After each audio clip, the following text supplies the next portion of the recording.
Global Peace Foundation, in conjunction with the Standard Group, the National Cohesion and Integration Commission, as well as other partners, will convene a virtual Global Peace Leadership Conference Africa from tomorrow, July 30th to 31st of 2020. Now, this year's theme is Transforming Societies for Sustainable Peace and Development through Moral and Innovative Leadership in Education and Peace Building. Brenda Kerubo tells us more about the conference.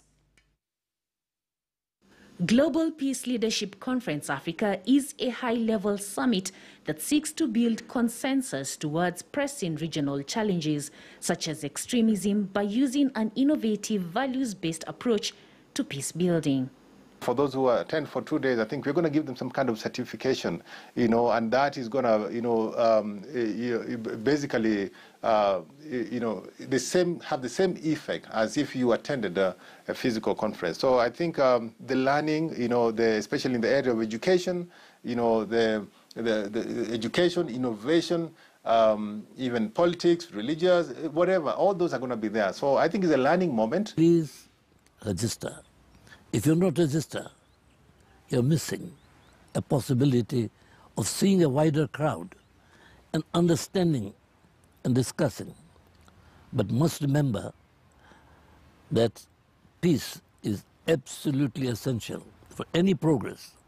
We desire that all Kenyans be more resilient, and that way we shall come out even stronger of the COVID-19 pandemic.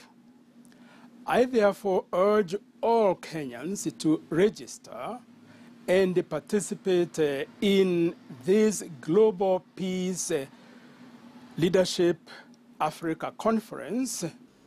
The conference is virtual with participants from public, private and civil society sectors. Founded by Dr. Hyun Jin Princeton Moon, the Global Peace Foundation is the main sponsor of the virtual conference.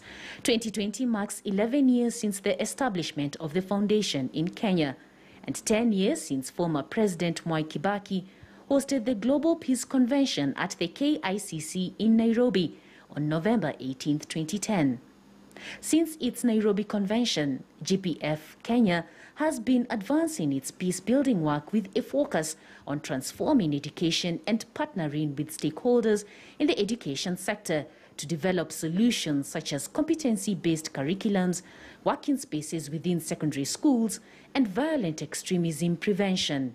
Each class has adapted a particular tree with particular virtues. These are activities that have promoted a sense of personal responsibility of the environment, in that if I know I have adopted a particular tree, for example, excellence, I in particular will ensure that that tree has grown, has been nurtured well. And as I do that, I don't adopt a tree alone. So I do it together with my classmates, my other staff members. And as I do that, it promotes a sense of mutual responsibility. The foundation has worked with various partners such as the United Nations, IGAD, IBM, Google and Standard Group to develop community, national and regional peace-building models.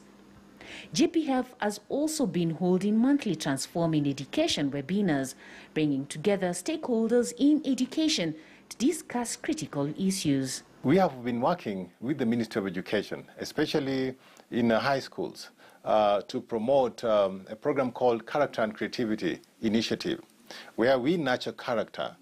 We believe that if you nurture character in students when they're young, then by the time they're going to the university, even the job market, then they are responsible people who understand our national values and who will not go out there causing problems. Looking at our situation, especially in Africa, the youth bulge has been seen as a problem. But we are saying that the youth bulge doesn't have to be a problem.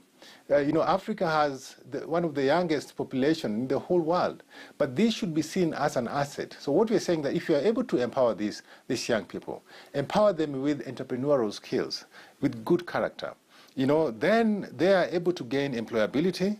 It is about making sure that the youth have really been brought into the very center of the development agenda, and I think that's the message the young people of this country need to know. In the 2018 conference held in Uganda, President Uhuru Kenyatta sent the then devolution CS, Eugene Wamalwa, to represent him at the event held at the Munyonyo Commonwealth Resort in Kampala under the patronage of President Yoweri Museveni. The Uganda conference saw the launch of the Turkana Pokot Karamoja peace talks that led to the signing of the Kenya-Uganda cross-border initiative in September 2019, witnessed by President Kenyatta and Museveni. Brenda Kirubu, KTN News. So remember, this takes place virtually tomorrow and Friday, so you want to register for that. Now,